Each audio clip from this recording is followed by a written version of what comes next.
Hi అండి. అందరూ ఎలా ఉన్నారు? పార్ట్ 1 వీడియోలో ముక్తిధామ్ టెంపుల్ ఎలా ఉంటదో చూపిస్తానన్నాను కదండీ! ఇదిగోండి ముక్తిధామ్ టెంపుల్ మార్బుల్‌తో కన్‌స్ట్రక్ట్ చేశారనమాట.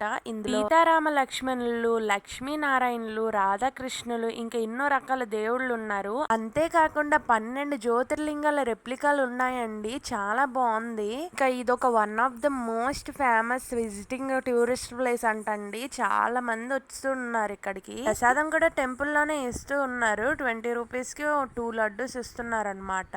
నేను చెప్పాను కదండి మెయిన్‌గా లక్ష్మీనారాయణులు, సీతారామ లక్ష్మణులు ఇంకా రాధాకృష్ణులు ఉన్నారు. వాటి చుట్టూ ఈ విగ్రహాలు ఉన్నాయన్నమాట. ఇదిగోండి ఇవే 12 జ్యోతిర్లింగాలు.